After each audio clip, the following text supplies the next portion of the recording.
नमस्कार दोस्तों, मेरे प्रिय सम्मानित साथियों, मैं अश्विनी कुमार आपको अपने YouTube के एवल ट्यूबर चैनल में आप सभी का स्वागत करता हूं। दोस्तों, आज मैं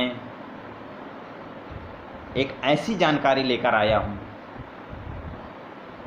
जिसके द्वारा आप जानेंगे और विश्लेषण करेंगे तो यह जानेंगे और यह जानकर के प्राप्त करेंगे कि हमारे देश में अंग्रेज आए और अंग्रेज क्या लेकर आए थे और क्या देकर हमारे देश के बहुजन समाज के लोगों को देकर गए।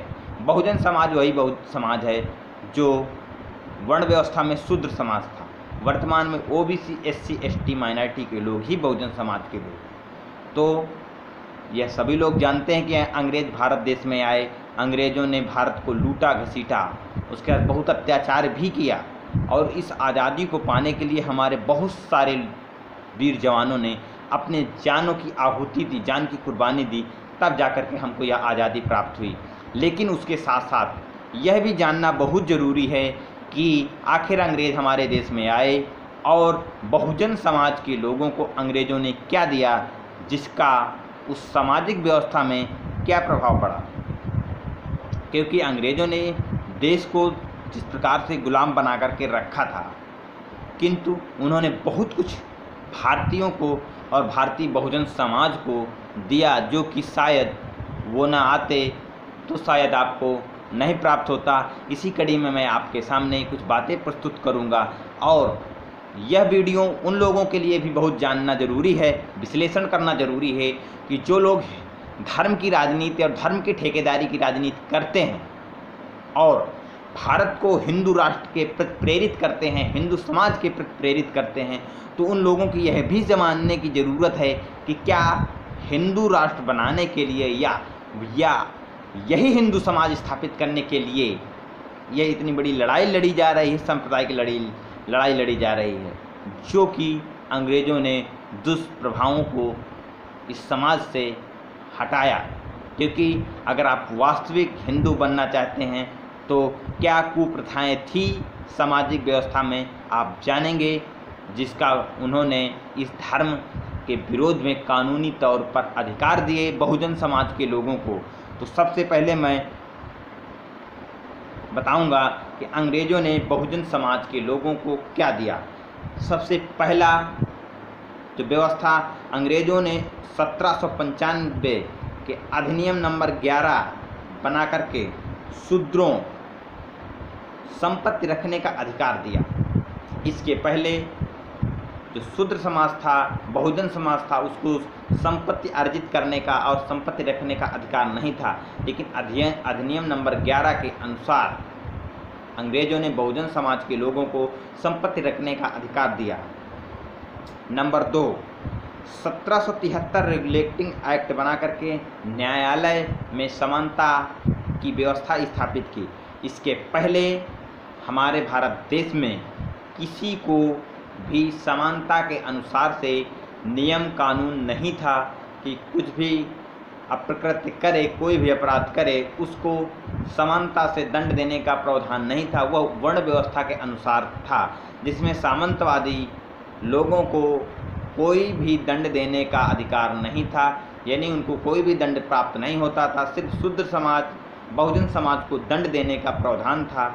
1975 में बंगाल के ब्राह्मण नंद कुमार को सबसे पहले भारत देश में फांसी की सज़ा दी गई।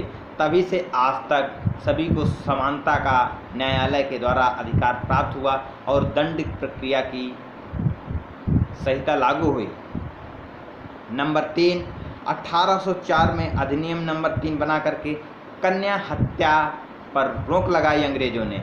यह कन्या हत्या क्या थी, यह जानना ज़रूरी है कि बहुजन समाज के जो महिलाएं थी, उनकी जब पुत्रियां होती थी, कन्याएं होती थी, तो माँ के स्तन में धतूरा का लेप लगा करके उसको दूध पिला करके मार दिया जाता था, या गड्ढे में दूध डाल करके मुँह डुबो करके कन्या की हत्या कर दी जाती थी।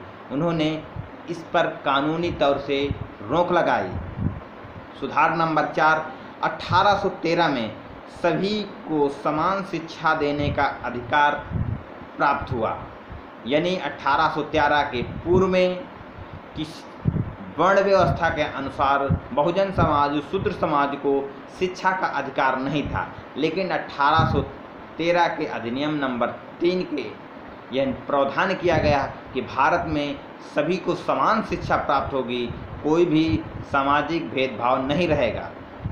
सुधार नंबर 5, 1813 में दास प्रथा का भी अंत किया। जो बहुजन समाज के लोगों को दास बना करके रखा जाता था, उसका भी अंत किया। सुधार नंबर 6, समान नागरिक संहिता का कानून बनाया। सभी को समान दंड का प्रावधान बनाया। सुधार नंबर 7, 1819 में कानून बनाया, ब्राह्मणों द्वारा शूद्रों की स्त्रियों का शुद्धिकरण किया जाता था। अब आप यह जानेंगे कि क्या महिलाओं का किस प्रकार से शुद्धिकरण किया जाता था। क्या यदि आप हिंदू बन करके वर्तमान स्थिति में आप यदि शुद्धिकरण कराएंगे तो आप क्या मालूम कर सकते हैं कि किस प्रकार शुद्धिकरण किया जाता है। क्योंकि इसके पूर्व में जब किसी व्यक्ति की शादी होती थी तो उसकी दुल्हन अपने पति के घर न जा कर के 3 रात एक ब्राह्मण के यहाँ शारीरिक सेवा देना पड़ता था और उसके द्वारा ब्राह्मण के द्वारा शुद्धिकरण किया जाता था, तब जा कर के वह अपने पति के घर जाती थी। तो क्या यह व्यवस्था आपके लोगों के सामने अब यह प्रस्तुत की जाए तो आपको कैसा लगेगा, आप यह विश्लेषण कर सकते हैं। लेकिन यह कानूनी तौर पर इसकी रोक लगी और कानूनी तौर पर यह अधिकार प्राप्त हुआ, इसकी रोक लगाई गई अंग्रेज़ों के द्वारा, जो कि यह बहुजन समाज के लोगों के साथ किया जाता था। तो आज के वर्तमान परिस्थितियों में लोग विश्लेषण कर सकते हैं कि किस प्रकार से शुद्धिकरण किया जाता था। 1830 में नर बलि प्रथा पर भी कानूनी तौर पर अंग्रेज़ों ने रोक लगाई। इसके पूर्व में देवी देवताओं को प्रसन्न करने के लिए शुद्ध समाज के महिला पुरुषों को पत्थरों में पटक पटक करके उनकी जान निकाल दी जाती थी, उनको मार दिया जाता था, यह कहने करके कि देवी देवताओं को प्रसन्न करने के लिए नर बलि प्रथा थी, जिसका कानूनी तौर पर अंग्रेज़ों ने रोक लगाई। सुधार नंबर 9, सरकारी सेवाओं में भेदभाव रोका गया। सभी को समान अवसर, समान शैक्षिक योग्यता के अनुसार सभी पदों में सभी को समान अवसर प्राप्त होने लगे। इसके पहले वर्ण व्यवस्था के अनुसार नौकरियों में व्यवस्था थी, यानी कि आपकी शैक्षिक योग्यता कुछ कोई भी हो, लेकिन आप उच्च वर्ग, उच्च वर्ण, उच्च जाति से हैं तो आपको उच्च पोस्ट की नौकरी मिलेगी और निम्न वर्ग का कितना भी योग्य व्यक्ति हो उसको अवसर प्राप्त नहीं होगा। इसको भी कानूनी तौर पर उन्होंने लागू किया। सुधार नंबर 10, शूद्रों के प्रथम पुत्र को गंगादान दिया जाता था। अब यह जान सकते हैं कि गंगादान क्या था।